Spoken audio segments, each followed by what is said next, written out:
empezar la edición de un patio de cuentos de este año, del 2023. Como ya todos conocéis un poquito cuál es el contexto y el objetivo, se trata de valorizar este espacio, el patio, que es un lugar maravilloso, y más con la brisa que sopla hoy, que es que no tiene precio. No, de verdad. Y bueno, nosotros iniciamos aquí nuestra andadura, Julia, y pues yo todos los días cuando subía veía este espacio y me parecía un lugar a reivindicar.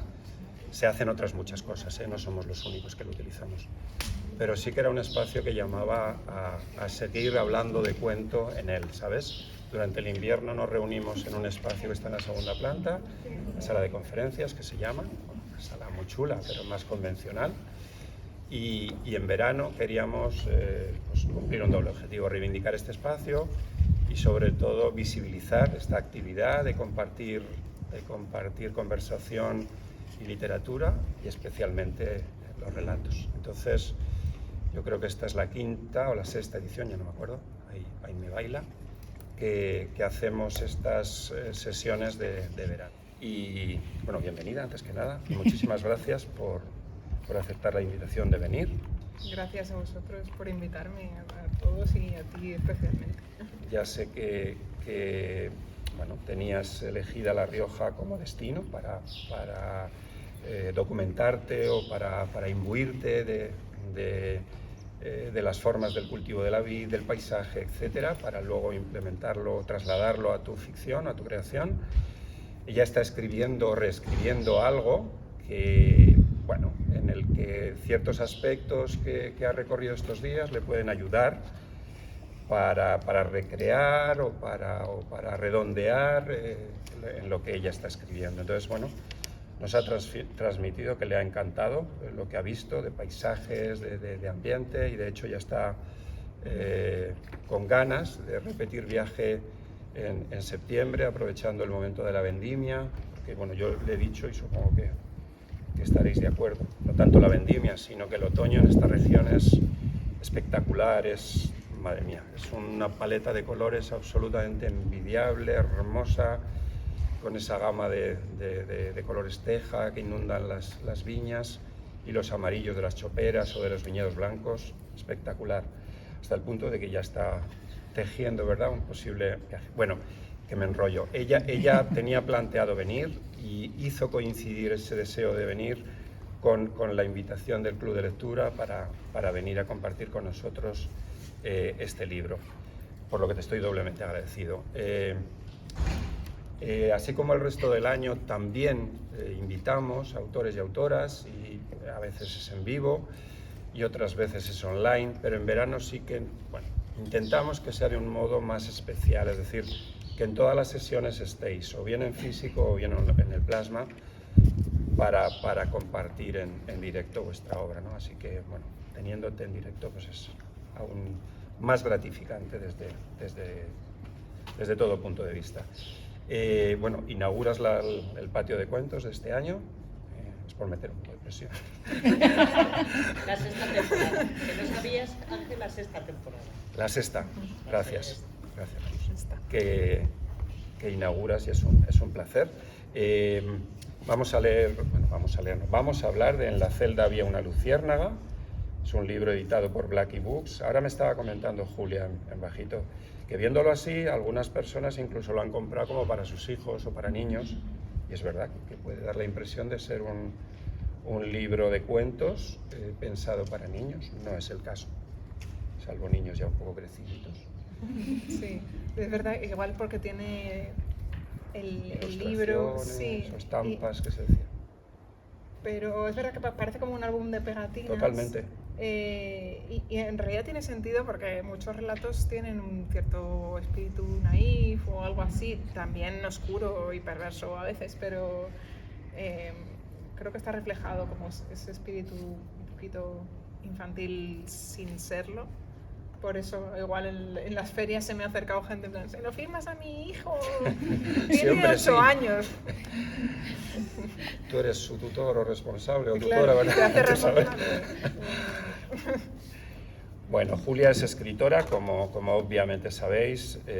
Ella ha estado desarrollando diferentes oficios dentro del mundo editorial.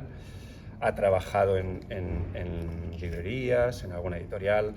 Me consta que ahora sigue, aunque ya más de una manera profesionalizada o dedicada casi exclusivamente, ¿no?, a las actividades del entorno literario. Sí. Es decir, que ella es traductora. Yo no lo sabía, me he enterado hoy, pero también traduce del inglés fundamentalmente, y en eso se ocupa una parte de su actividad actualmente. Ahora mismo está él escribiendo una obra de ficción más larga, que se editará cuando corresponda. Y algo que me encantó cuando yo empecé a bucear en ti y en tu obra es esa frase que se utiliza y que te vende, ¿no?, aquello de que fuiste la que le hizo la última entrevista a Ana María Matute. Fíjate, que me puede parecer importante, pero a mí lo que me atrae es ¿qué sentiste tú cuando surgió la oportunidad de hablar con alguien a quien admiras, de quien has leído su obra, a quien intentas emular, o por lo menos dejarte influenciar por su obra? ¿Qué sientes cuando alguien jovencillo, todavía que se ve con poco recorrido, se arrima a alguien tan grande como Ana María Matute? Por cierto, que tiene una vinculación enorme con La Rioja, lo sabes.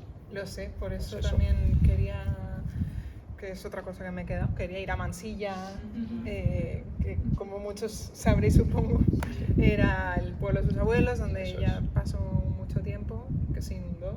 Eso es. Y es uno de los sitios que se me ha quedado pendiente. cuando vuelvas Y en septiembre. una de las conexiones que tenía yo con La Rioja, aparte de otras cosas que hemos hablado, ¿no? Ujú. Del sur y tal. La película de Víctor Elices, que estuvo viendo la casa Sí.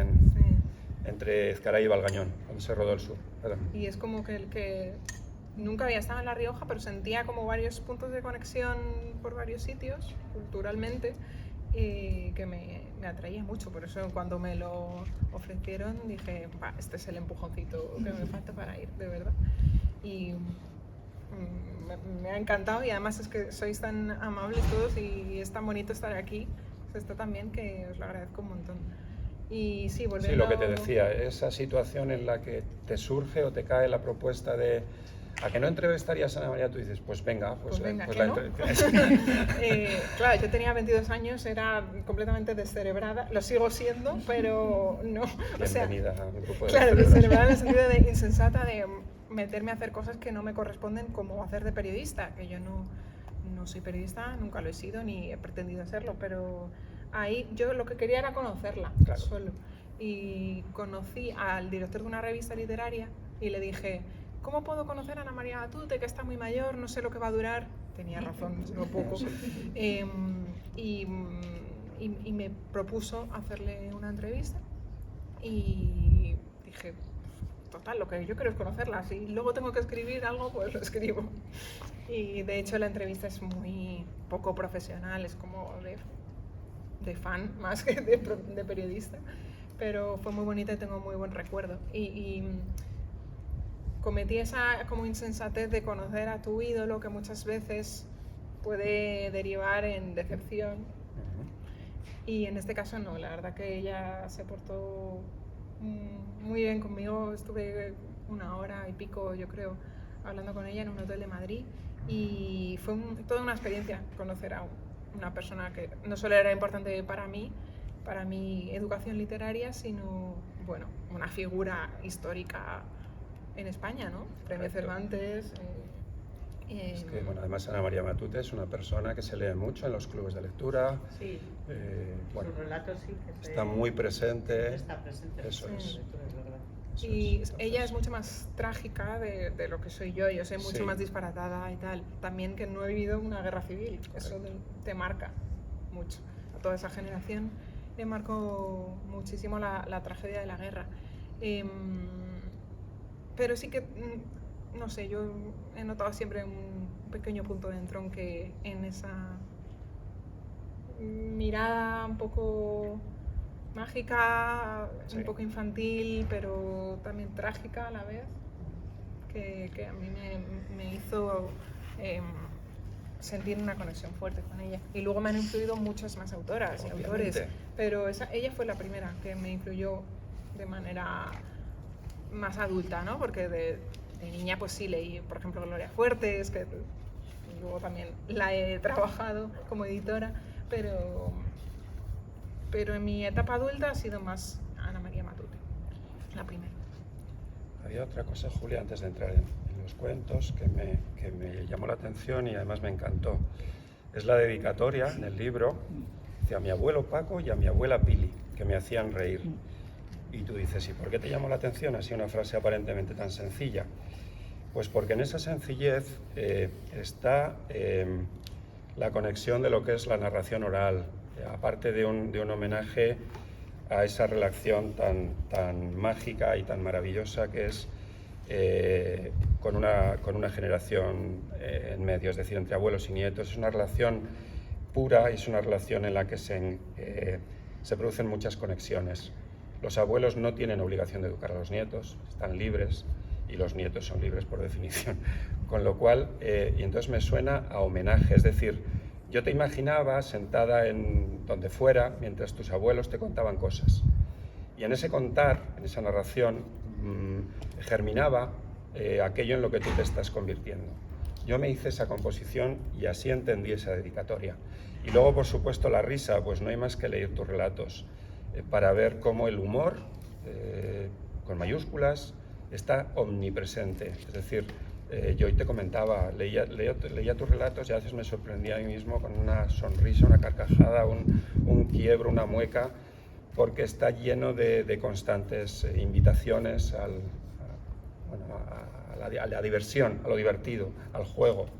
Entonces me encantó esa dedicatoria, por eso quería que compartieras por qué elegiste. Muchas gracias por valorarla, porque me costó mucho. Bueno, al final la dedicatoria parece una tontería, pero es como muy personal, muy breve, y hay que poner algo así un poco digno. Y aparte de lo que has dicho, que está en el clavo, la narración oral, muy diferente, porque mi abuelo Paco era un gran narrador y además que escribía, y tengo como un tocho así de folios suyos que yo creo que le insuflaba vida escribir en la máquina de escribir. Y mi abuela Pili, pues de otra manera más oral, ¿no? Pero sí, y además, ya por compartir una anécdota más personal, los dos han estado implicados indirectamente, sin saberlo, en el proceso de edición del libro, porque el libro surgió a partir de, o sea, la editorial contactó conmigo a partir de un cuento que se llama El niño gilipollas, que no es invención mía, eso es una invención de mi abuelo. O sea, el cuento es mío, pero el concepto del niño gilipollas, que era un niño que no existía, spoiler, pero bueno, que se dejaba unos huevos de chocolate en el autobús. Y entonces siempre mi hermano y yo casualmente los encontrábamos cada vez que nos subíamos al autobús porque se los había dejado el niño gilipollas, ¿no? Pues el niño gilipollas era Paco, mi abuelo, y ese fue mi puerta de entrada a Blackie, que era una editorial que jamás yo habría soñado estar en ella, y que gracias a un concursillo pues yo mandé ese cuento y me pidieron que escribiera más, ¿no? Gracias a Paco. Y luego mi abuela Pili, que es la otra mencionada, justo falleció el día de antes de que me dijeran que me publicaban el libro. O sea, mientras... Es que han estado muy presentes. Sí, que fue en la pandemia, en 2020. Con lo cual yo asocio muchísimo este libro a ellos dos por motivos diferentes, pero es un homenaje a ellos, aunque no se vayan a enterar, o sí, no lo sé. Si te parece, pues, o tú o alguien que quiera, leemos este relato. El niño gilipollas. ¿Te parece? Abuelo saca triunfante un huevo de chocolate de debajo del asiento del 118. Ya es el quinto que se deja olvidado esta semana un niño al que ha bautizado como el niño gilipollas. Porque lo es, y porque este rato es el único que tenemos, hermano y yo, de gritar gilipollas sin consecuencias. Abuelo se frota las rodillas. Nos lo estamos cargando un poco con la historia de los huevos. Hoy estrena bastón, para pegar a los ladrones, dice. Últimamente lleva en el bolsillo una cartera falsa con una nota donde pone: hijo de puta, has pinchado en hueso, jódete. Nos flipa. Esto es real, ¿eh? Abuelo nos hace poner los dedos para dividir el huevo, pero con la emoción se rompe en 1000 trozos por el suelo del autobús. Hermano se abalanza como el animal que es, pero abuelo lo para. No podemos ser más gilipollas que el niño gilipollas. El otro se china y grita que total, da igual, si todo es mentira. Y no sé qué más dice, porque abuelo me tapa los oídos para que no me entere del resto. Mañana fijo que encontramos otro huevo, a no ser que le pase algo al niño gilipollas. Ojalá que no.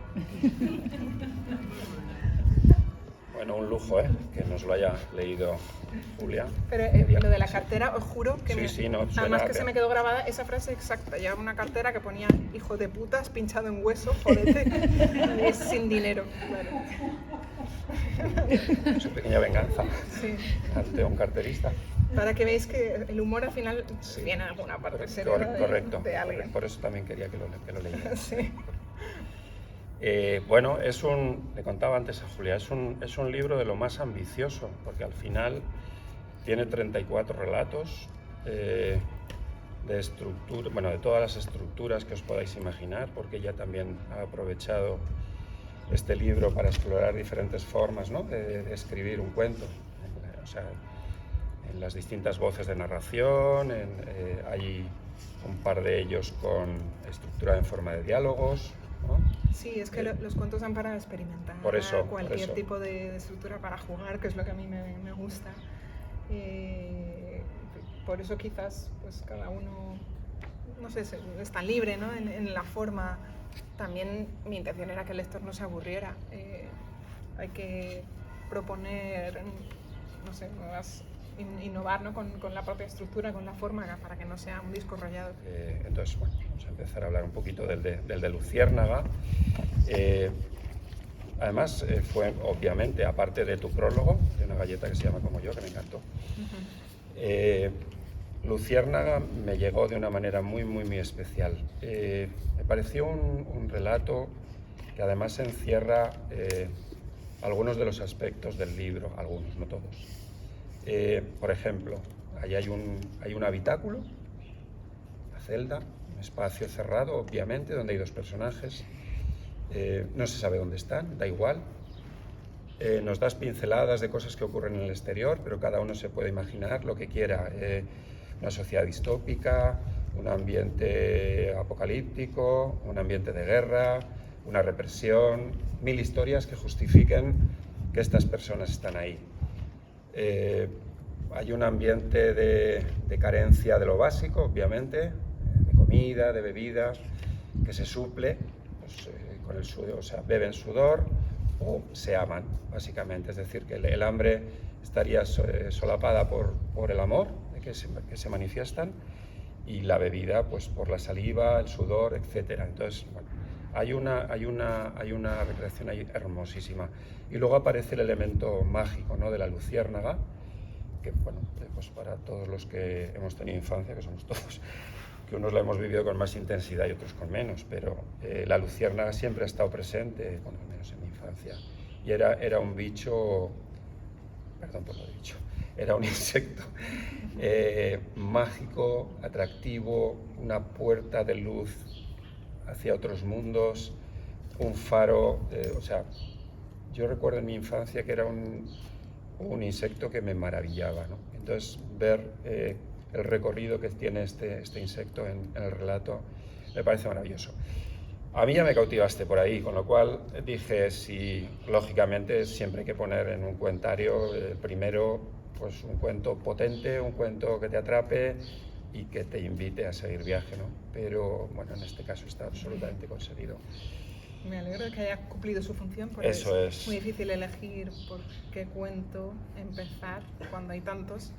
Pero sí, a pesar de que este no tiene el humor disparatado que tiene en el resto, pero como para sentar esas bases literarias y sobre todo temáticas, o bueno, no sé si temáticas, pero es un cuento con un realismo mágico muy claro, que mira a lo pequeño, que es algo que está en todo el libro y que me interesa mucho, que es esa, no sé, como esa mirada a lo más nimio. De hecho, las luciérnagas de cerca son incluso feas. Correcto. Y tenía también la esperanza, que es el optimismo, ¿no? Que a pesar de la gravedad de la situación que narra, que no se sabe muy bien ni No. importa tampoco, Correcto. pero esa luz de esperanza en un entorno tan oscuro es algo que yo necesito siempre expresar. O sea, en mis cuentos hay cuentos que son muy apocalípticos, de mundos desolados, hay cuentos que hablan de la muerte, incluso bastantes de ellos, pero ninguno es desolador, creo, ni deprimente. Yo soy incapaz de escribir algo, o sea, necesito que la escritura sea una vía para encontrar esperanza en las cosas, en los temas que a mí me dan miedo, ¿no? En otro cuento también de por ahí hay una frase que también resume un poco esto, que es que la gente se ríe de lo que más miedo le da. Y es un poco lo que yo inconscientemente, porque claro, yo cuando escribo esto no tengo ni idea de qué quiero decir esto, yo esto lo digo ahora porque he reflexionado y he podido verlo con más perspectiva, pero los cuentos hablan un poco de esa esperanza en lo oscuro y también por la parte más del amor, de buscar cómplices en esta soledad vital en la que estamos todos en realidad. Y todos los cuentos son de alguien intentando conectar con otra persona o con otro grupo de personas, pero bueno, sobre todo suele haber poquitos protagonistas, un par. Sí, sí. Y yo me he dado cuenta al final de todo esto que lo que quiero hablar es de la soledad y de la esperanza. Vale. Hay varios, vamos, que al hilo de Lucierna, como muy bien acabas de decir, hay varios relatos distópicos. Aquello de que están ubicados en un foco espacio-temporal indefinido, pues estoy pensando, por ejemplo, en El menú del fin del mundo, ¿no? Bueno, sería algo así como que es un fin del mundo, enlaza con lo que acabas de decir, que no es apocalíptico, no es abrupto, es algo programado, es poquito a poco. Además dice, en un momento dado, somos tanta gente que hay que hacerlo como de pocos en pocos. Sí. Me encanta.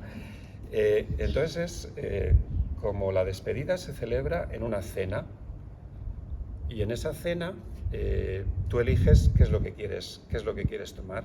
Claro, cada uno busca las referencias normalmente de los platos familiares, ¿no? De aquellos que te han marcado. Entonces, se establece complicidad entre una persona más joven y una abuela.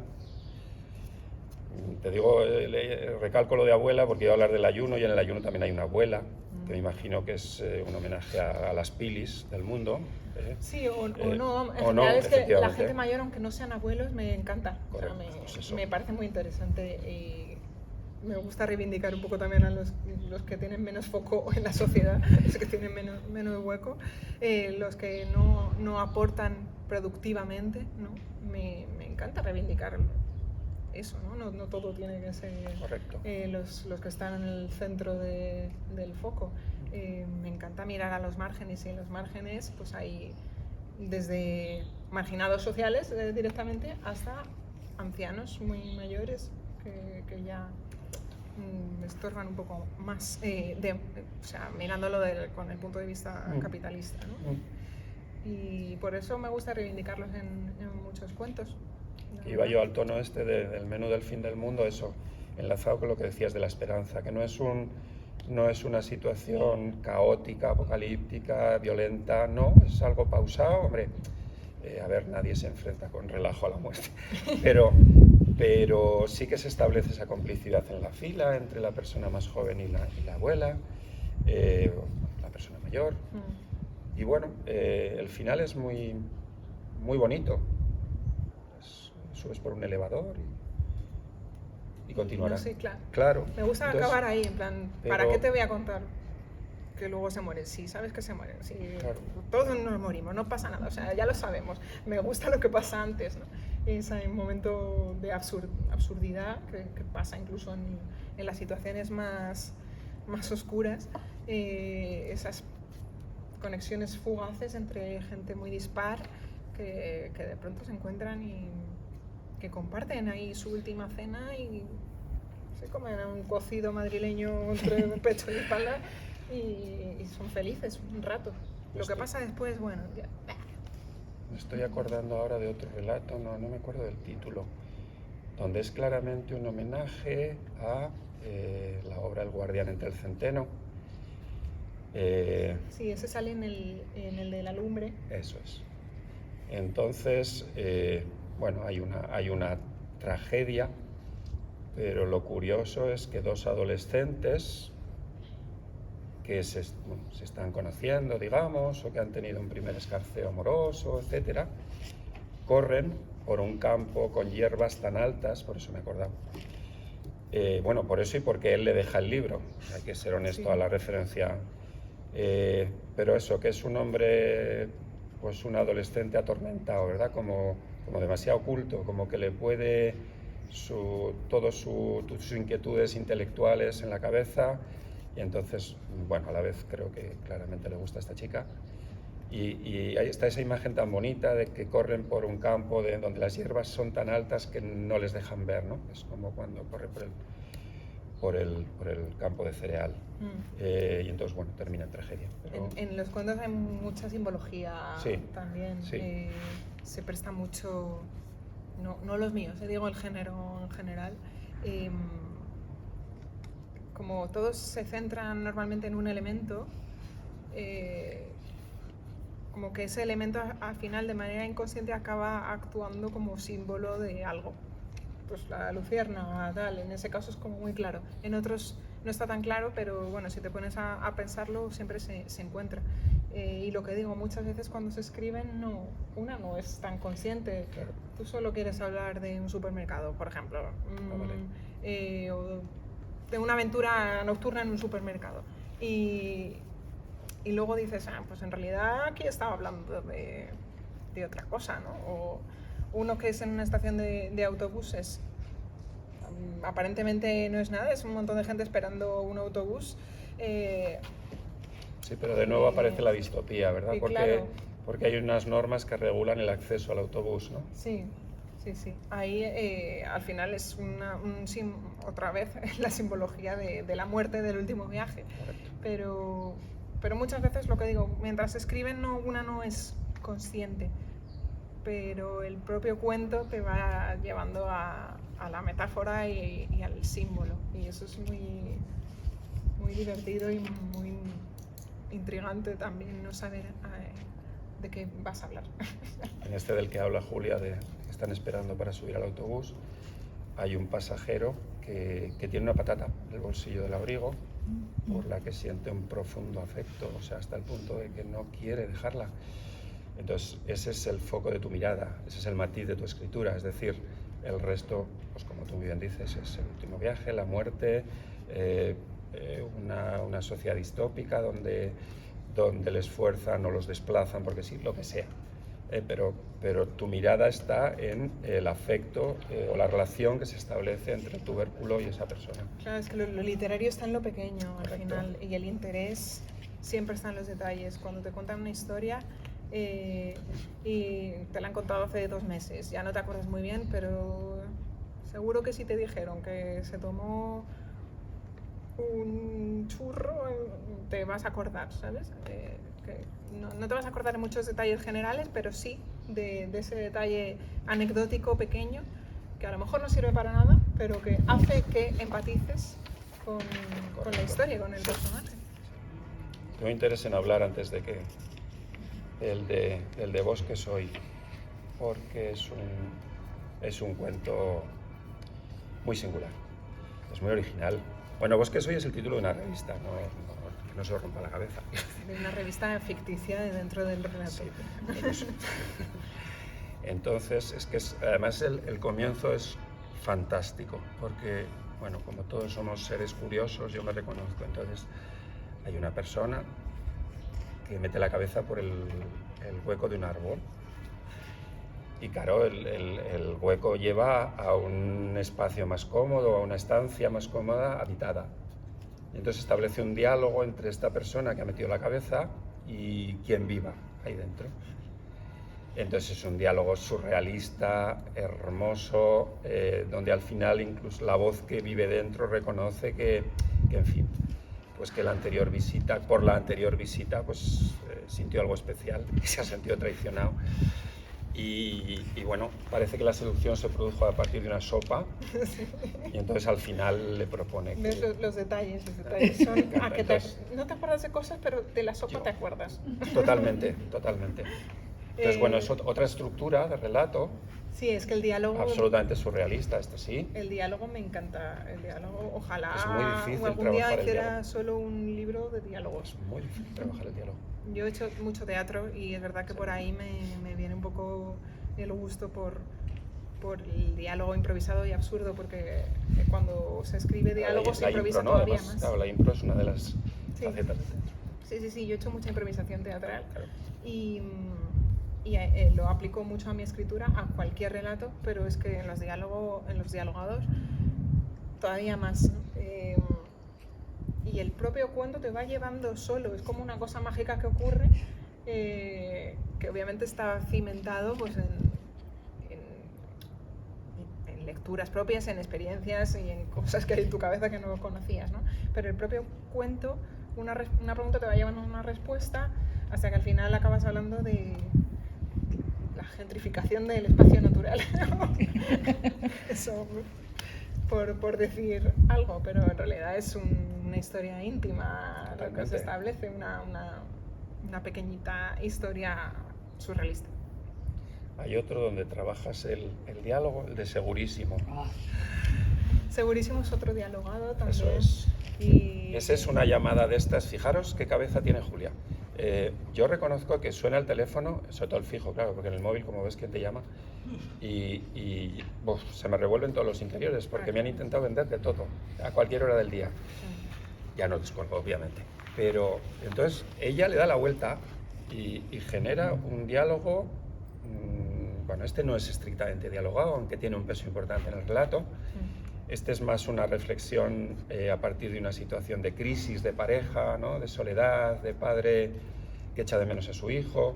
Entonces, bueno, hay una llamada, una injerencia de estas, y que a modo de rebeldía la coge la llamada. Porque él de hecho le decía a su mujer que no las cogiera. Y entonces le venden un seguro que la cobertura incluye el suicidio. Entonces ahí se genera un diálogo apasionante. Dice, no, pero yo no le induzco a nada, simplemente es para una mejora de su póliza, para que además cubra eso. Dice, ya, pero entonces yo ahora me puedo suicidar. Bueno, que no os voy a contar. Claro, es plantearse las ventajas que tiene suicidarte, ¿no? De pronto que no las habías pensado, pero... Es que a partir de ahora, cuando me vendan un seguro, les voy a decir, ¿contempla el suicidio? Sí. Es que eso está basado en una llamada que le hicieron a mi padre proponiéndole... Y ha habido gente que a raíz de este cuento me ha dicho que también le han propuesto seguros de suicidio. Existe, claro, ¿cómo no va a existir? Existe un negocio para todo. Eso es verdad. Eso es muy cierto. ¿Cómo no va a haber también el suicidio? Pero te siembran como esa semilla de pronto de, coño, no me lo había planteado, pero ahora a lo mejor sí. Pero me encanta esa habilidad de, a partir de una situación molesta, cotidiana, tú le das la vuelta y la haces literatura. Aparte, quiero decir, ese cuento parte de esta anécdota, pero está contando eso que os he dicho, una pareja separada, un padre que echa de menos a su hijo, en fin, y decisiones que va tomando, ¿no? A partir de esa llamada. O sea, que es como has encajado esa injerencia molesta para contar lo que realmente querías contar, ¿no? La soledad. Sí, todo parte de lo pequeño y al final tiene un pozo grande. Me gusta, en casi todos yo creo que hay un cierto pozo más grande que se intuye al fondo, porque si no sería, bueno, pues pura anécdota, también está bien, ¿eh? Incluso puede que haya alguno que sea pura anécdota, pero casi todos me gusta, bueno, darle como esa pincelada de profundidad para quien quiera cogerla, que la coja, y quien quiera solo reírse, pues que se ría. Correcto. En línea con esto ya les invitamos a participar. Está el del gordo, me ha encantado. Claro, porque cuando oís hablar del gordo, o vienes en tono despectivo hacia alguien obeso, o estáis pensando en un sorteo. Bueno, pues la cabeza de Julia lo que ha hecho es trabajar con la idea de nos ha caído el gordo, me ha caído el gordo, ojalá me cayera el gordo. Bueno, pues el gordo cae literalmente. Y el gordo cae en una ciudad, ¿no? Entonces establece un una relación hermosísima con una persona que va y entabla contacto y se interesa por él, y él devuelve a la comunidad en forma de favores pues esa acogida, ¿no? Entonces, es la suerte otra, al final, es la suerte que le ha caído a la... Además así se despide. De hecho, eso es la última frase. Él dice que somos nuestra suerte, pero nosotros sabemos que nuestra suerte es él. Porque el gordo, bueno, pues acaba colaborando, transportando a la gente, bueno, es más que un gordo, es muy gigante, transportando a la gente de un lado a otro, y también al final son dos personas, el gordo y el ciudadano son dos personas que están solas, que han encontrado esa manera de conectar una con otra. Son pinceladas de lo que hay en el libro. Venga, María Jesús. Gracias. Hay una cosa, vale, te lo voy a decir así te voy más para ¿Recuerdas de los a mí una cosa que me ha gustado mucho Gracias. ha sido la capacidad de lo que es extraño, lo que tú has señalado como realismo mágico, que se mezcla extraordinariamente bien con el relato. Es decir, no hay ninguna sensación de... O sea, yo entro en una habitación, porque voy a buscar un sitio y me encuentro con un fantasma. Ah, vale, pues bien. Y después, yo digo, me encantaría encontrar pero es mentira, pero no será. Y es todo el relato, pero sin embargo, eso cabe perfectamente bien. Esa capacidad a mí me ha gustado muchísimo, porque creo que también es una manera de observar el mundo de una forma distinta. O sea, cualquier realidad, pues ese mismo que has señalado de me llaman y me dicen bueno, pues lo del seguro y tal, pues es la manera de observar la realidad, que eso es de las cosas que más me gustan. Muchas gracias. Sí, quizás tiene que ver con esta visión infantil, porque eso en los cuentos infantiles es completamente normal y luego se pierde en la literatura de adultos, y me gusta rescatarlo. Es fácil, como lectora, es fácil volver a enganchar con esa visión. Sí, la realidad y la magia, ¿no? No sé, es una manera muy natural que tengo yo de ver lo literario, me gusta mucho, y creo que es el lugar donde se puede hacer eso, ¿no? Eso en imágenes quizás no funcionaría muchas de estas cosas, a lo mejor algunas sí, pero no todas. En literatura es el momento de jugar a ser Dios y hacer verosímil cualquier disparate. A mí me ha gustado mucho cómo comienzas y cómo terminas en los cierres de los cuentos. Y cuando estabas comentando, Ángel, el de Luciérnaga, es que he vuelto a él porque en la celda había una luciérnaga, ¿no? Así empieza. Celda, luciérnaga, o sea, celda, oscuridad, luciérnaga, esa luz sí, esa luz, ¿no? Y después cómo termina, cuando comentabas lo de la esperanza. Y dice, donde quedó reposando tranquila, iluminando al niño que latía dentro. Qué cierre tan perfecto. O sea, es como hemos empezado con luz que prevalece sobre lo oscuro y terminamos con esperanza. Entonces, bueno, pero esta es una imagen, es un ejemplo, ¿no? Y también cómo utilizas la lengua, porque sorprende. Un matrimonio líquido, por ejemplo, ¿no? Ahora que todo fluye y que también están los discos líquidos de los ordenadores y todo, un matrimonio líquido. Pero olor a madriguera, por ejemplo, ¿no? Como si viviera de las sombras de otros, o un silencio denso, un pasillo oscuro, una luz pálida inestable, velas aromáticas. Quiero decir, para mí has captado muy bien todo lo que son las sensaciones, ¿no? Todos los sentidos, y sobre todo pues, lo que se capta por lo olfativo, por lo visual, por el tacto. Y también me ha gustado mucho tus comparaciones, ¿no? Buscando la luz como una planta recién regada. Bueno, puede parecer que es una tontería, pero no lo es, ¿no? O como un fulgor o un hipido blanco. O este que dice como Silvia Plath que en marca blanca o algo así, como si una Silvia Plath de marca blanca, por ejemplo, ¿no? O como, no sé, este otro como si fuera una barriga de mamut, no sé, o como un frigorífico abandonado con comida dentro que se va pudriendo poco a poco, ¿no? Esas comparaciones que son muy poéticas y y resaltan frescura, fundamentalmente. Y eso a mí me ha cautivado. Y sobre todo en el de La siembra del rayo, que me ha gustado también mucho, cuando ese polysíndeton, con esa repetición de la I continuamente, la I, la I, la I, ¿no? Que puede ser como una narración de una niña, que es la que lo está haciendo, ¿no? Pero no es eso solamente, sino que vas cargando, ¿no? de intensidad a la exposición, ¿no? A la enumeración, ¿no? Y patatas de guarnición, y un arroz con leche, y después, y un licor de hierbas porque invitaba a la casa. Y un café porque había que espabilarse, y un carajillo porque el frío reciba, y un bourbon for rosas porque estaba muy rico, es que es cautivador. Es que me gusta que lo aprecies, tú que sabes de esto, pero porque los que de somos verdad. frikis del lenguaje, que yo lo soy, yo era bueno, muy de lengua y literatura de ambas, pero mucho de lengua, aunque parezca mentira, porque luego me he dedicado a la literatura y obviamente me encanta la literatura, pero la lengua, que muchos la despreciaban, a mí me encantaba, tengo un pensamiento muy lingüístico y por eso también la poesía me gusta, influye. Me influyen pinceladas porque creo que si la poesía se mete demasiado en la prosa, la enfanga.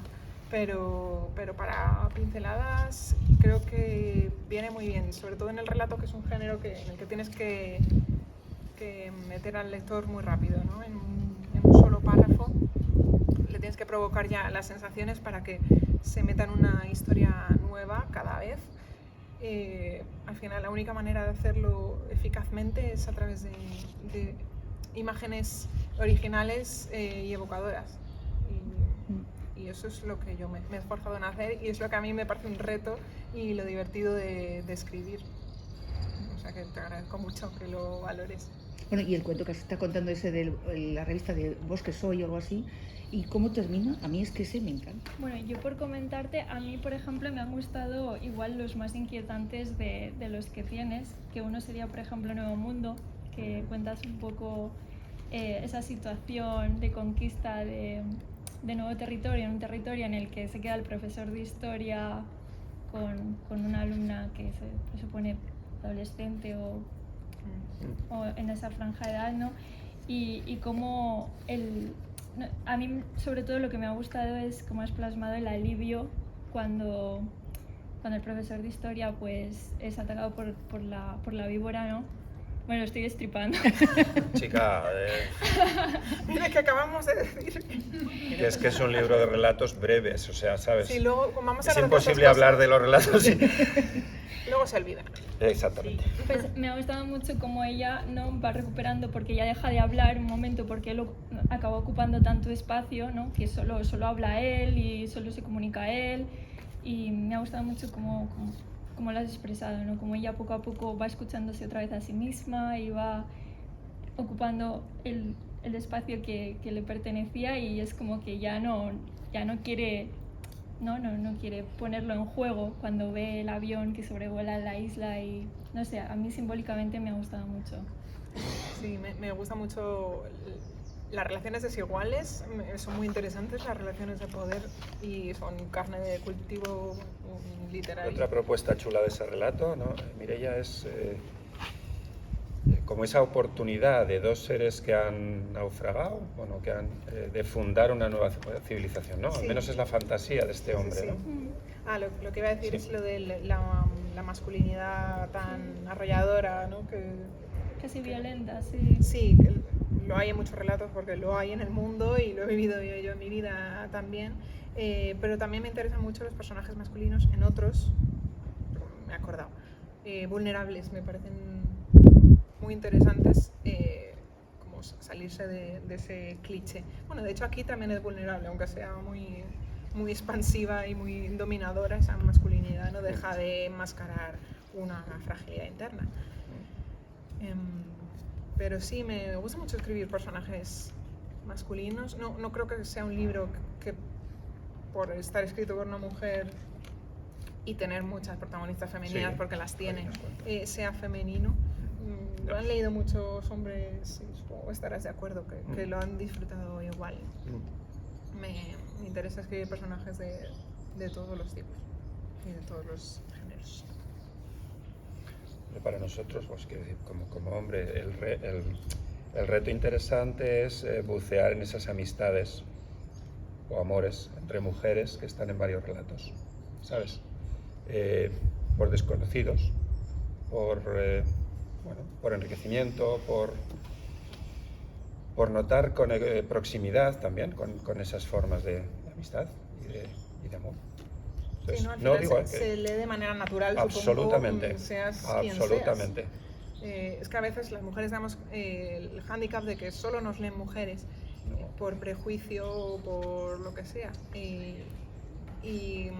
Creo que yo tengo más lectoras, pero creo que al mismo tiempo estoy superando esa barrera y me alegra porque muchas compañeras escritoras, no sé, igual por el diseño, el marketing o yo qué sé, no atraen al público masculino.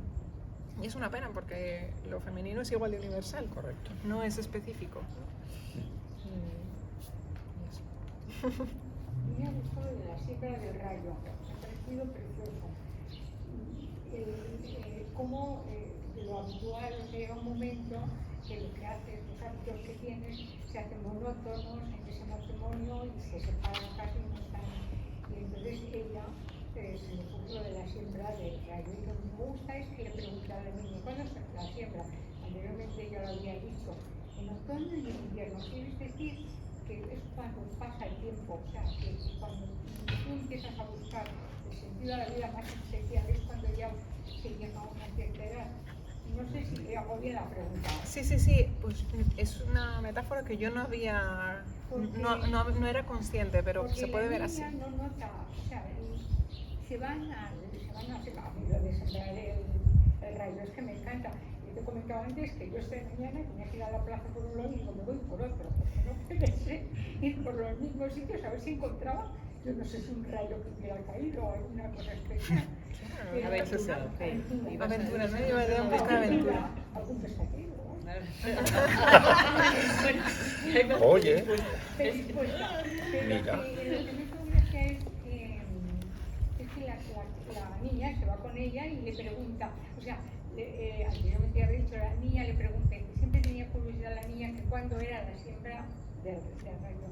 Y anteriormente en un escrito lo pones que solamente es una vez al año, en otoño y en invierno. Pues hace referencia a que cuando necesitamos ese cambio, porque se está haciendo que voy a pescar, voy a hacer esto, pero tienes que cambiar, no puedes estar haciendo monótonamente en la vida.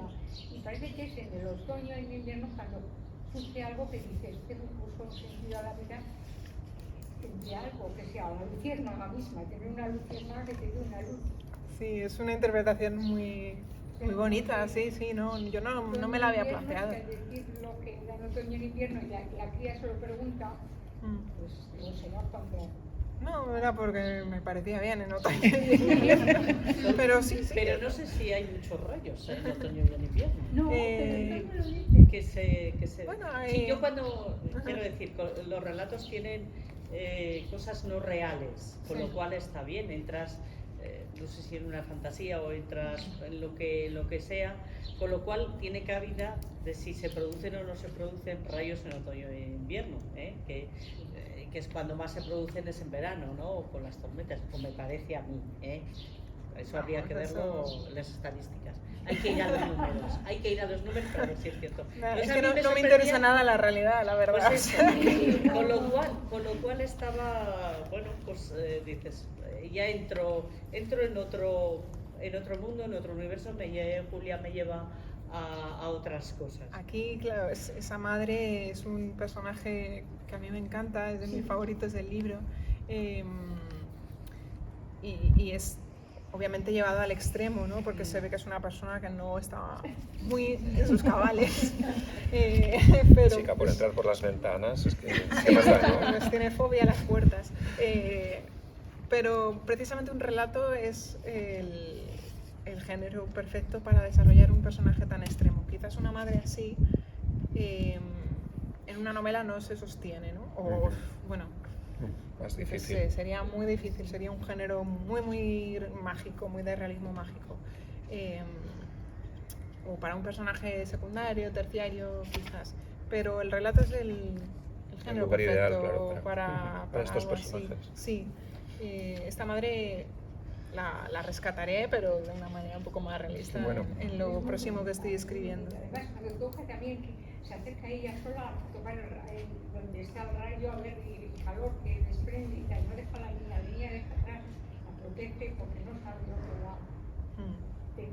También, yo creo que sí que tienes que trabajar con la madre. Y es una madre competitiva, además, que no la deja ganar a su hija. Efectivamente. Es una mujer, no es una madre solo, ¿no? Es como que tiene personalidad propia, tiene una identidad que a mí me interesa mucho que la gente no pierde su identidad por tener hijos o nietos o lo que sea, ¿no? Incluso la multiplica, tiene como una nueva pulsión. Nada más que la descripción que haces de ella al principio ya te deja totalmente con el absurdo de, Claro, de ahí... la situación bien puesta. Y a mí cuando pones lo de cómo pasa de una belleza en otra colgándose del manto de las puntas, la imagen se me ha quedado clavada a la cabeza y ya no me la he podido quitar. Sí. Claro, pero lo que te gana absolutamente es que ellos cambian la altura de la vivienda para evitar los riesgos, porque ella no va a dejar de entrar por las ventanas, ¿no? Eso es Claro. mágico, ¿no? Es Maravilloso. como que no tiene remedio este personaje. Efectivamente, pues vamos a No evitar tiene la remedio cita. y es aceptado, te quiero Eso decir. es, porque Es aceptado, es decir, es una singularidad que bueno, pues que tiene sus riesgos y entonces vamos a evitarlo. Sí, ¿no? sí, Eso el es. padre ya, yo creo que ha tirado la toalla ya un poco. Bueno, y esto de que le pones los nombres a los personajes, el maridito, luego el niño rodilla, la niña trenzas o es que no le pongas nombres de Sí. personas, sino de descripción, ¿no? O de, no sé, me parece Incluso en el del niño curioso. gilipollas, ¿no? Abuelo, hermano...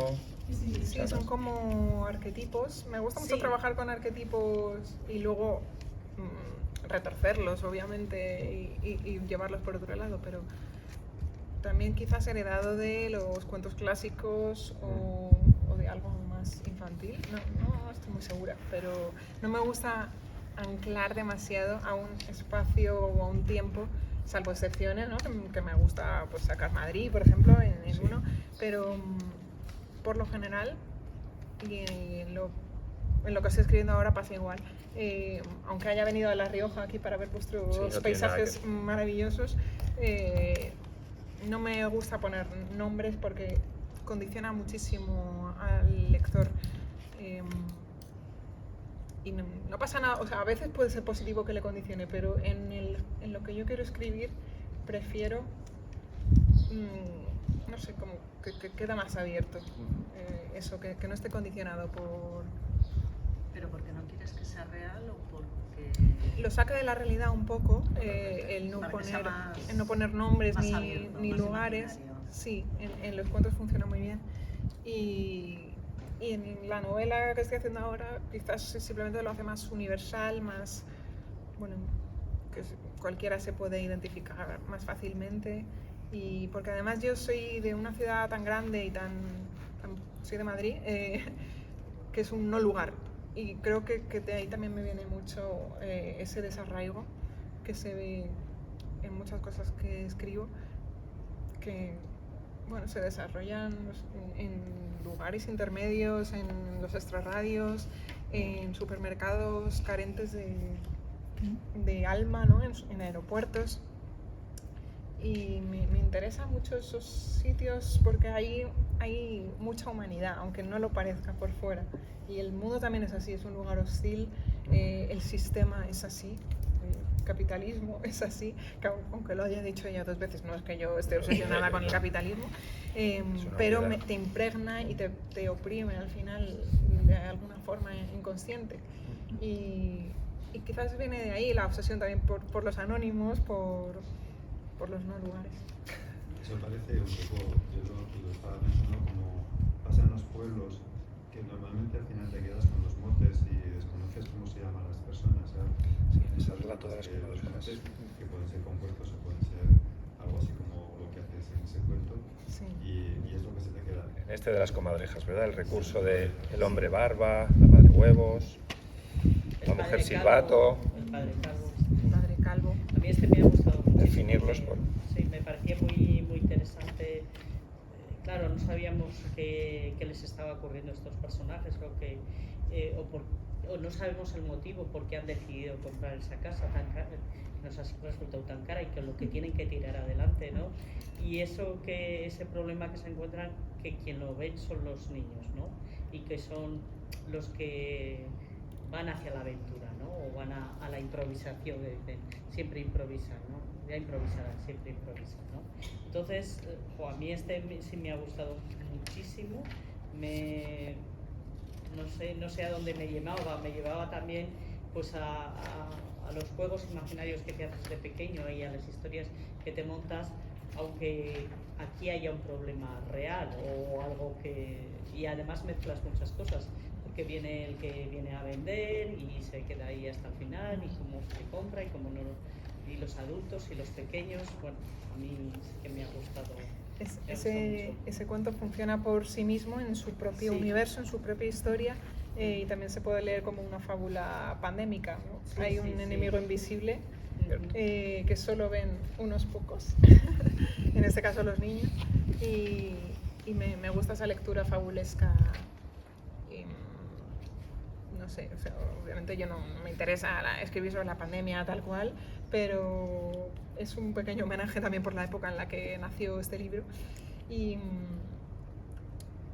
quizás por eso, por el carácter de fábula, no tiene nombres ni hay nada más que lo ate a una realidad, solo motes o arquetipos. O sea, y con el de La siembra del rayo también, pues hay una historia intrafamiliar, hay algún problema, hay algo denso que lleva a ese hecho de ir a sembrar rayos, ¿no? O esa actividad de esa madre, ¿dónde está esa mujer?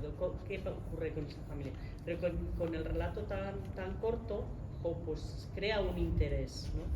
Sobre pues volverlo a leer y decir, bueno, a ver si indago algo más, a ver si descubro algo más, o a ver si el propio lenguaje, como también nos decía Ana, me lleva a leerlo pues a otros estados, ¿no? Es decir, y el tal y el cual, que es el lenguaje infantil, ¿quién me lo está contando, ¿no? Y es cierto que en cada uno de los relatos no encuentro la misma persona que me lo está contando, que me parece bien, es decir, cada relato me lo cuenta alguien diferente, entonces también me ha gustado eso me alegro, porque cada uno lo cuenta un personaje, realmente hay un tono común y tal, y los ha escrito la misma persona, pero sí, no parece que sí, son independientes, entonces está también bien. Qué guay. Mireia, ¿algún otro que te haya llamado la atención de ese tono? Yo antes le decía que uno de los que más me ha gustado y que también es muy inquietante es Un sol en la frente, que narra un poco este encierro, que también me ha recordado mucho a La azotea, a un libro que... Sí, lo he leído, el de Fernanda Tránsito. Trias, sí, es verdad. Y bueno, tú decías Shirley Jackson, que también Sí, tiene... para mí es clara inspiración, Siempre hemos vivido en el castillo, de Shirley Jackson. Son dos, en mi relato son dos mujeres encerradas en una casa porque fuera tienen una amenaza. Y ese es de los más antiguos, es curioso, pero me hacía ilusión que estuviera aquí. Ese ya estaba publicado en una antología de una editorial independiente, como lo pone ahí al principio. Sí. Sí, pues a mí me ha gustado mucho ya no solo por la delicadeza, ¿no? De cómo se presenten las dos en un espacio cerrado, ¿no? Y cómo se cuidan o se intentan cuidar la una a la otra. La anécdota del helado, ¿no? Que va a parar estampado contra la ventana y que ellas lo rescatan y se lo comen con ese ansia como de madre mía, ¿cuánto tiempo hace que no hemos visto algo así por aquí, ¿no? Y luego también tiene esa ternura, ¿no? De un poco pues eso, de cómo se cuidan y quizás pues cómo se despiden, ¿no? Pero ya ahí lo dejo. Fue mi primer helado de muchos, porque está lleno de helados y de batidos el libro. Y batidos. Sí, La fantasma. Yo es que Me creo que encanta. desde que tengo Batidos de intolerancia a coco, la ¿no? lactosa no puedo comer esas cosas. O sea, helados, sí, un poco un poco como, pero Habíamos los quedado para batidos tomar no. un helado precisamente. menos Sí, mal. sí, no, yo me lo habría comido De perfectamente. lo que hablabas al hilo de lo que dice Mireia, de esa historia, esa relación, ¿no?, que se genera en el supermercado, que aludías antes a esos espacios y a toda esa humanidad, ¿no?, que encierran y que pasan de un contraste a otro, ¿no?, atiborrados de inquietudes, de conversaciones, de carreras, de personas que vamos a llenar la bolsa de la compra. Y luego es el contraste con la noche, cuando aparentemente están deshabitados. Digo aparentemente porque el relato lo que dibuja es la vida que encierra un supermercado durante la noche. Entonces, alguien que va a por algo que necesita, por azar o por voluntad, se queda encerrada, pero descubre que no está sola. Y una vez más se teje una relación entre dos mujeres, una cajera y la compradora, absolutamente fascinante. Cómo generan un universo de convivencia con 4 reglas básicas que establece la cajera, porque no quiere perder el empleo, lógicamente. Y de hecho, claro, se queda la inquietud de que la cajera habita el supermercado y que de esta persona volverá más veces. Entonces, bueno, es una experiencia fantástica, una vez más, ¿no? Me interesa eso, lo que decía antes, ¿no? En un lugar de paso, como es un supermercado, como es en otro caso un aeropuerto, como decía, pasan cosas. Hay gente, hay vida, y bueno, a lo mejor en la realidad pues un supermercado es súper aburrido y tal, pero a mí me gusta plantear que no, por la noche no cosas, es aburrido y que pueden ocurrir cosas. También es como una fantasía recurrente, yo creo, de cualquiera que haya visto películas americanas, que yo creo que tienen una obsesión con los supermercados, con dormir en supermercados. Como muchas pelis de esto. Sí. Y bueno, otra vez otro capricho de, como no puedo hacerlo en la vida real, creo, en la literatura lo puedo hacer. Y bueno, entonces van surgiendo ¿Los más. relatos son independientes o tiene alguna conexión entre ellos? No, nada. Totalmente independientes. Son totalmente independientes, todos. Lo único que comparten es ese espíritu común. Bueno, sí, pero me refiero a personajes o cosas, conexiones, nada, ninguno. Yo creo recordar alguna relación, alguna anécdota o alguna descripción. No, de hecho es que los quise hacer cada uno lo más diferente posible. Sí, si quiero relacionar, haré algo ya pensado desde el principio para relacionarlo, una novela tradicional, una novela fragmentada, pero un libro de relatos a mí me gusta que sean cada uno un mundo completamente distinto. Lugares comunes, ¿no? Por ejemplo, la risa, ¿no? Reírte, no solamente el humor, sino decir que los personajes se ríen, por ejemplo. Sí, no, por supuesto, es lo que te decía. Luego, temáticamente o de imágenes, hay imágenes comunes, inconscientes, que se repiten. La empatía, no sé. Los contrastes. Los contrastes entre cosas. La luciérnaga y la celda, por eso también el título, aparte de la esperanza de la que hablábamos antes, refleja el contraste entre la luz y la oscuridad, eso, entre el cielo y la libertad. Que hay en la fantasma también, ¿no? De la inocencia y la sexualidad o algo más perverso, digamos. Me interesa mucho contrastar cosas opuestas. Creo que la vida está llena de eso y que es muy literario. A mí... Vanessa también. Perdón, Vanessa, que no te he visto. Que como habéis hablado justo de la luciérnaga, a mí es que es el que, o sea, me han empujado muchos libros, pero es que ese, o sea, me lo puedo leer 1000 veces y cada vez me gusta más, o sea, le voy sacando y me gusta mucho, es un poco todas esas frases, ¿no? Que parece que solo es una frase y dices, wow, qué pasada, ¿no? Y es como oscuridad, luz, tal, o sea, todo el rato, ¿no? Qué mal esto, pero nosotros nos atábamos a esto otro. Pues era muy dura la situación, pero, o sea, como siempre, todo el rato refugiándote en eso, y me parece súper bonito como para trabajar incluso las emociones, o sea, dentro de todo el relato, que fíjate que es breve, pero yo ya te digo, o sea, ahora me lo estaba... ¿Más alto? Sí, eso, que me parece preciosa esa alternancia, ¿no? De oscuridad, luz en todos los registros, y eso, unas frases impresionantes, ¿no? Simplemente, por ejemplo, ahora releyendo un poco también, por ejemplo, la luciérnaga, pesaba más que yo. O sea, es que dices, es que es una frase tan sencilla, pero trae tanto detrás, ¿no? De un poco de toda la decadencia que pueden tener en esa celda, ¿no? Cuando habla un poco eso de que olían a mar, o sea, todas están un poquito, todo lo que conlleva, ¿no? Y te lleva a generar ese mundo de, vale, están en la celda, están, o sea, un poco todo eso, ¿no? Lo que te lleva y en ese espacio tan reducido, ¿no? Y cómo dentro de toda esa tristeza, de esa decadencia, cómo tú, a través de esa luciérnaga, ¿no? O cuando al final le da el aliento, o sea, es que me parece, o sea, precioso esa parte, ¿no? Y luego bueno, es que el final es... Gracias. No sé qué puedo decir, es muy bonito. No puedo aportar más luz, ¿verdad? De verdad que me alegro de haber acertado con ese relato primero. Ok, bueno. Decirte que he flipado. Me he flipado y me lo he pasado piruleta, que normalmente no me pasa leyendo un libro, y lo quería agradecer porque tienes esa mezcla de imaginación, humor, juego y duende. Decía Lorca esto de que tenía un puntito negro para que fuera y tal. Y quería preguntarte, yo estoy convencido de que este libro está escrito por una poeta.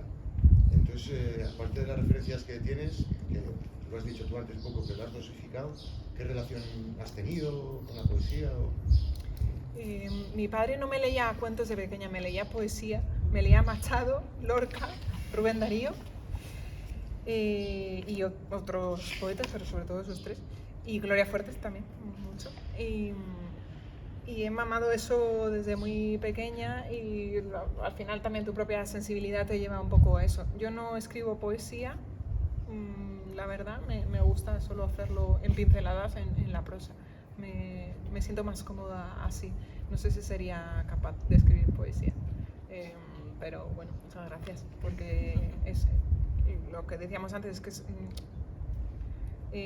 muy interesante coger los recursos de la poesía para usarlos en la narrativa. Es muy dosificados, pero enriquecen mucho, ¿no? No solo tirar de adjetivos que están muy bien y cumplen su función siempre, pero crear imágenes de otras maneras, como lo que dices, de pesaba más que yo, ¿no? Pues simplemente con eso ya no hace falta decir esta cualidad, estaban los huesos, sino con una imagen sencilla de que la luciérnaga pesa más que ella, te haces a la idea directamente de que está muy delgada. Y todo así, no sé, de manera natural se te impregna cuando lees poesía desde siempre. Es que los poetas andan a la caza y captura de poetas. ¿Tú eres poeta? Que no. Uy, que no. Que va, bueno, por Dios. Vale. ¿A quién? Aurora, perdón. ¿Lees ahora poesía?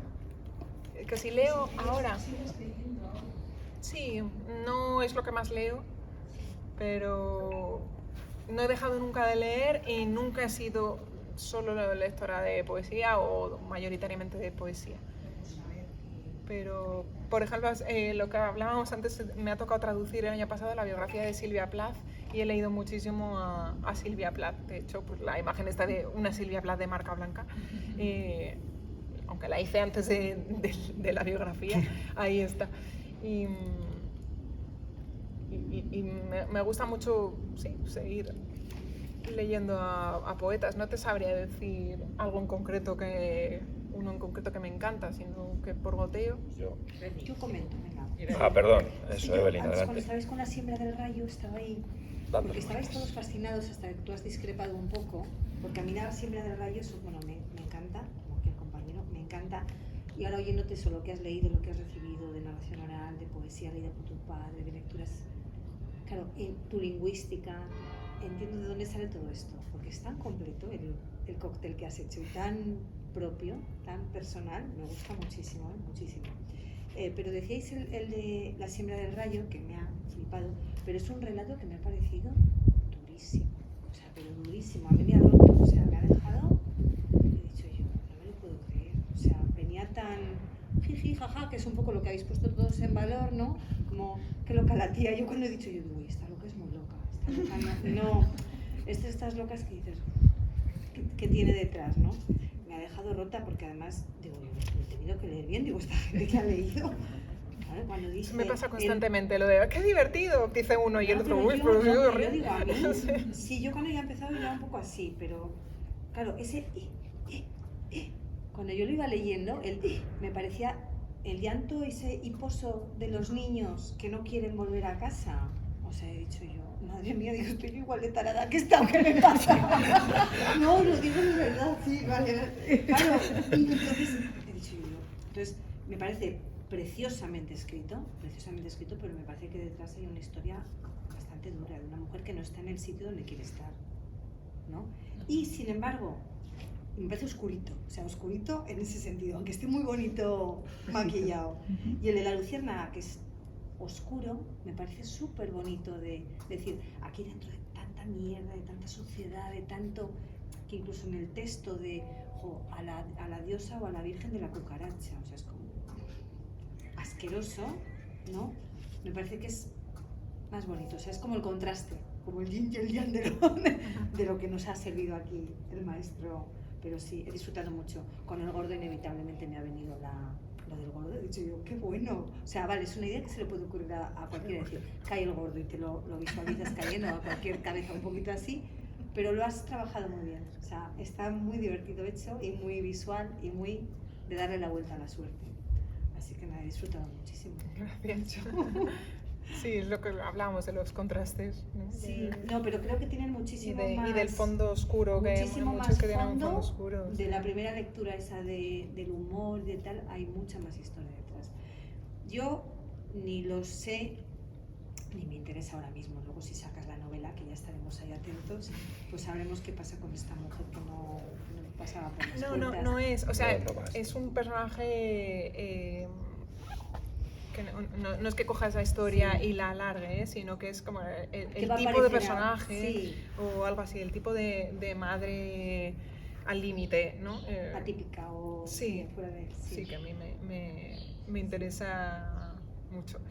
Pero en una novela, salvo que mantengas el tono así en todo, pero lo que hablábamos es que es muy difícil que sea tan extrema. Eso funciona en el relato. Para una novela hay que transformarlo. A mí ya te digo que me ha dado golpe cuando estaba, he dicho, tan loca, ¿sabes? No es loca divertida. Loca y hay una cosa de alcoholismo también al final. Claro. Sí, porque la cosa empieza... Se quedaba ahí como un frigorífico abandonado con comida dentro que se va pudriendo poco a poco. Oh, esto sí que es drama. Y que siempre deja al marido fuera, que no cuenta con él para nada. Y no es villano él, que eso me gusta, que él es simplemente un hombre anodino y aburrido. Una persona aburrida. Una persona normal, a lo mejor, sí, no sabemos mucho, no hace falta saber mucho. Eso es. Pero no quería ponerlo como el antagonista de esto, sino la protagonista es la madre, vista a través de los ojos de la hija, que es más interesante, pero es la madre. Y es oscurillo, sí.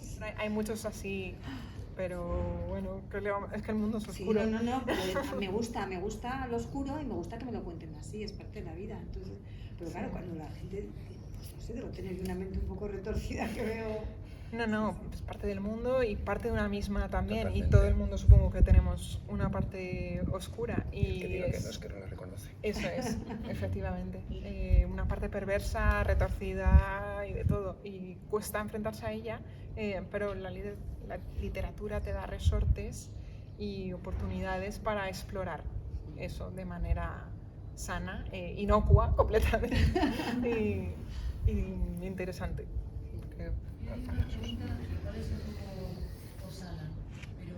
Lánzate. ¿De verdad? ¿Te has hecho pasar por tu hermana gemela? De la biografía.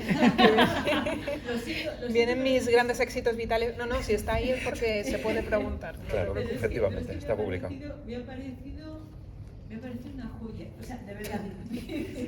Sin más. Sí, yo quería tener una hermana gemela porque había visto un montón de películas de los 90 de gemelas y les pedí a mis padres que por favor quería una hermana gemela y me decían, no puede ser, lo que nos estás pidiendo.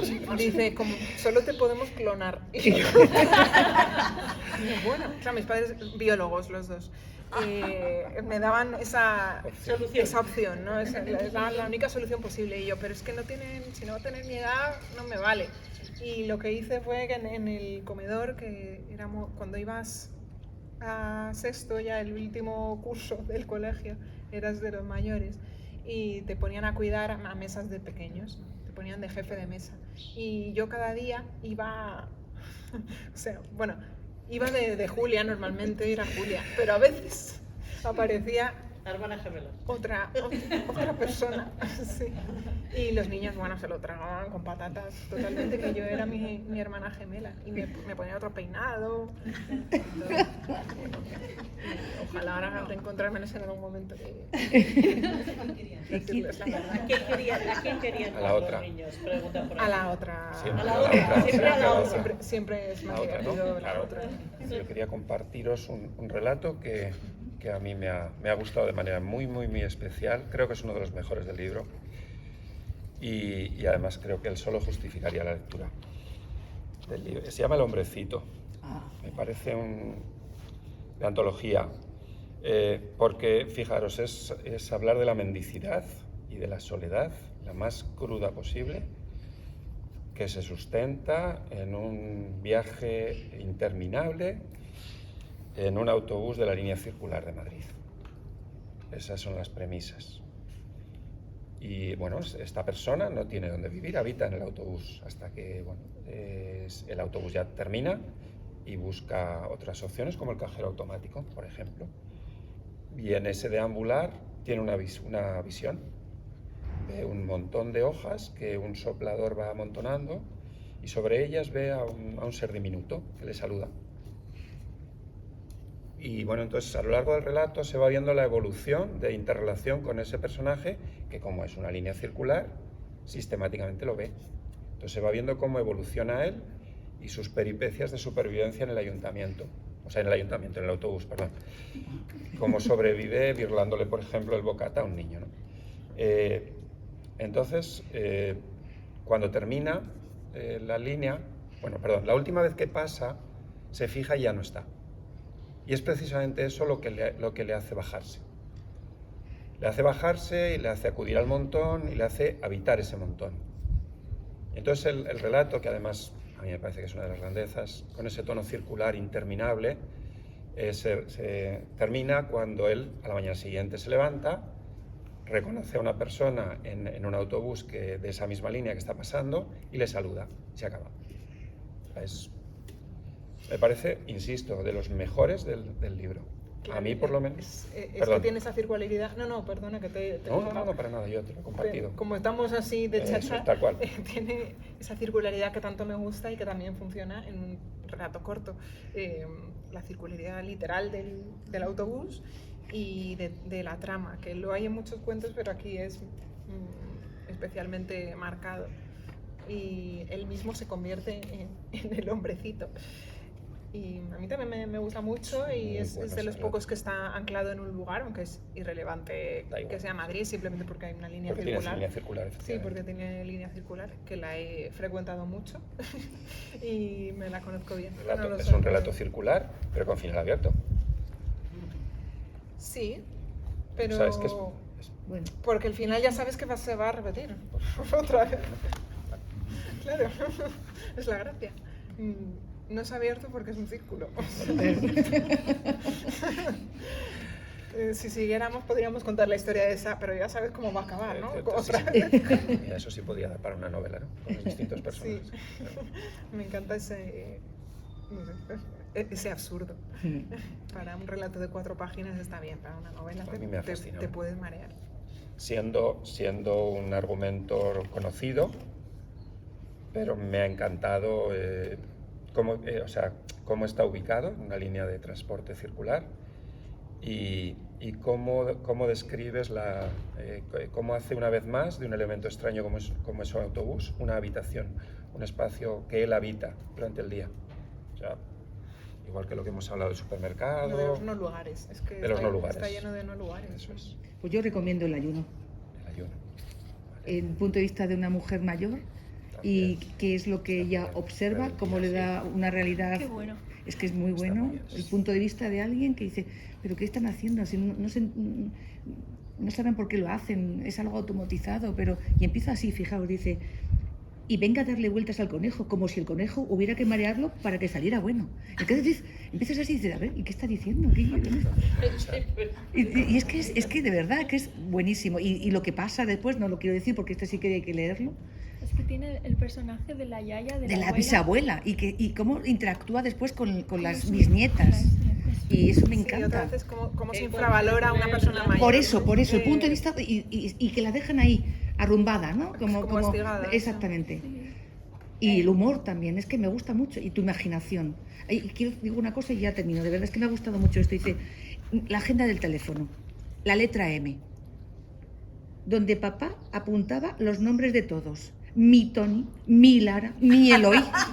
¡Qué bueno! Es que es buenísimo. Es cojonudo.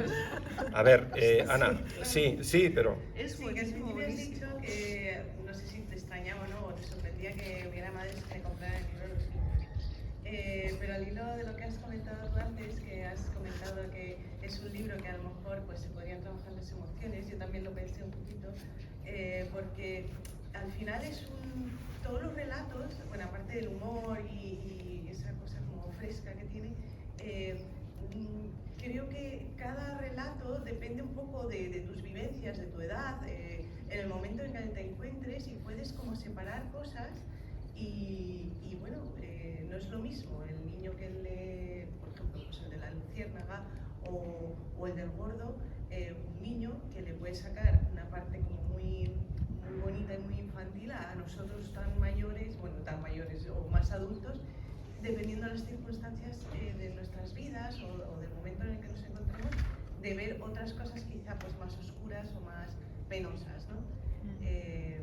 Pues a lo mejor el niño se fijaría pues en eso de la luciérnaga, de la luz, bueno, pues un poco esa fantasía, y un adulto pues ve pues otras cosas que a lo mejor incluso han pasado en la historia y que se reflejan un poco. Sí, hay algunos que es verdad que los puede leer un niño y no se va a traumatizar. Otros se puede traumatizar. Qué pena, Ana, que te toque así, que es que nos ha venido a decir, no, que me da mucha rabia que no puedas explayarte, pero bueno.